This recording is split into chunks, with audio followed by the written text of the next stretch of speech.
programang ito ay rated SPG. Striktong patnubay at gabay ng magulang ang kailangan. Maaaring may masiselang tema, lengguwahe, karahasan, sexual, horror o droga na hindi angkop sa mga bata.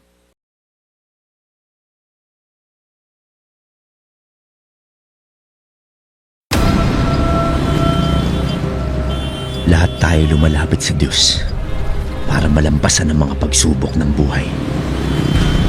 Pero kahit nakikinig ang Diyos, may mga taong hindi nadadaan sa santong dasalan dahil wala silang Diyos. Wala silang awa. Papatayin po ba nila tayo? Hindi, Tikboy. Huwag niyo isipin yan. Makakaligtas tayo dito. Anak ng Teteng General, pahiyang-pahiya na ako sa mga balita. Pulpul na paningin sa akin ng mga tao. Baka naman pwede na natin ibigay sa mga terorista yung hinihingi nila nang matapos na lahat ng to. Matagal na ako sa trabaho ito, Vice. Barangay Captain ka pa lang siguro. Nandito na ako sa trabaho ito. May proseso tayong kailangan sundin. Kapag binigay natin ang gusto ng terorista, paano tayo makakasiguro na papalayaan nilang hostage? Sir.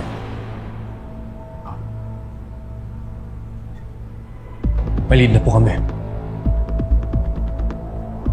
Alam na po namin kung saan tinatago yung mga terorista ang hostages. Kumanta na po ng mga kamag-anak ni Alyasani. Hindi ka pwedeng pumantak pa eh. Huwag mo mapapaya. Yes, sir. Boss, ayaw pumayag sa 50 milyon. Masyado raw malaki. Hindi raw kaya. Ang gusto nila, 5 milyon. Ano ako, tanga?!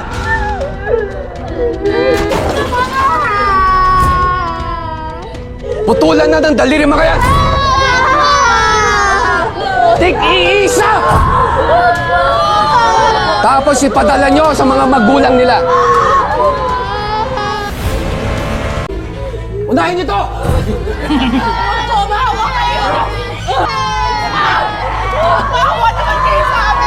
Dito! Laksan mo, sigaw mo ha! Para pag nakita ng video na to, bumigay sa mga gusto namin! Sa mga kidnappers ng kambal ko, isa lamang po akong tindera ng isda. Marami pa pong pangarap ng apo ko. Mabuti po siyang tao. Gusto lang niya po yung makapagturo sa mga estudyante. Nakilala na ang ilan sa mga miyembro ng grupo pero hanggang ngayon hindi pa rin matukoy ng kapulisan ang kinaroroonan nila at ng mga hostage.